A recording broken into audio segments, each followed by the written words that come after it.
Deep in the heart of the old forest lay a lake shrouded in silence. Its waters were dark, as if soaked into the night sky. Even on sunny days, they reflected no light, remaining cold and mysterious. The people of the nearby village called it the Lake of Souls and whispered stories of how it brought the dead back to life. But no one spoke of it loudly. It was a forbidden secret, passed from old to young as a warning. The lake brings them back, they said, lowering their eyes. But it's not them anymore. There lived in this village a young girl named Aaliya. Her face, framed by long black hair, was always pensive. She had recently lost her brother. Samuel had been her support, her friend. His death had carried a void in her heart that she couldn't fill. Every night, Aaliya saw him in her dreams. His voice, so alive, so dear, calling to her, "Aaliya, help me. Bring me back." She would wake up in a cold sweat, her breathing ragged and her heart pounding like a frenzy. Then one day, she made a decision. If the Lake of Souls can really bring Samuel back, I have to try, she told herself. The forest greeted her with a thick fog. It swirled at her feet like a living thing, and the air smelled of dampness and rotting leaves. The branches of the trees stretched out like arms, trying to hold her. Every step she took was accompanied by the rustle of leaves, and the silence around her was so dense that it was as if the world held its breath. When she came to the lake, she was overcome with awe. It was even more beautiful than she had imagined. The surface of the water was perfectly smooth, like a mirror reflecting the darkness.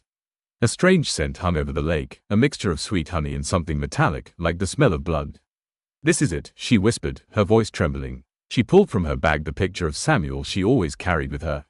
Her fingers, cold and wet, squeezed the picture so hard it nearly tore. Tears filled her eyes. "Please give it back," she whispered, throwing the photo into the water. The still water began to move. Circles appeared on its surface, as if someone invisible had touched it. The lake made a low, barely audible sound, reminiscent of a moan. Aaliya stepped back, her legs trembling. Suddenly, a silhouette rose from the water. A man, splattered with droplets, rose up as if emerging from thick darkness. It was Samuel. His eyes looked directly at her, but there was something alien in him, something frightening. "Samuel?" she asked in a trembling voice. He didn't answer immediately. His head was bowed slightly and his movements were slow, as if he was just learning to use his body anew. "Aaliya," he whispered, his voice sounding muffled, as if from the depths of a well. Her heart burst with joy and terror. It was him, her brother, but something in his gaze made her feel cold. His eyes, previously so warm, were now empty, as if glassy. His skin seemed pale, almost transparent, and drops of water protruded from it, smelling of iron. "You're back," she whispered, wrapping her arms around him. But his body was as cold as ice. He stood still, unresponsive to her touch. From that day on, Samuel lived with her in the house. The neighbors looked at him anxiously, but no one dared to ask questions. They knew what had happened and avoided this family as if cursed. Samuel rarely spoke. His movements were strange, like a doll's. He looked at Aaliya with long, hard stares that made her skin goosebumps. Sometimes she caught herself thinking she didn't recognize him. He seemed to have become something else, something more than human. At night she could hear him walking around the house. His footsteps were uneven, heavy, and it seemed like he was just wandering in the dark. One day she heard his voice. "Why did you bring me back?" he uttered, standing at her door. Aaliya jumped up from the bed, her heart pounding frantically. "You're my brother," she answered. "I couldn't do without you." "It was a mistake," he said. "The lake doesn't bring souls back. It changes them." The next day, Aaliya went to see the village elder. She was a woman with a wrinkled face and eyes that had seen too much. When Aaliya told her what had happened, the old woman only sighed. "You have done a foolish thing, girl," she said.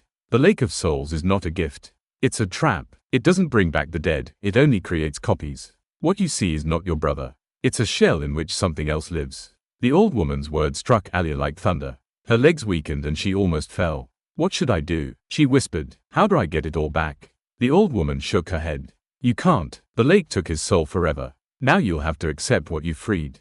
Back at home, Aaliya felt that things had gotten worse. Samuel was becoming more and more strange. His gaze grew darker and his movements more rigid. He hardly spoke at all, but his presence filled the house with a sense of heaviness.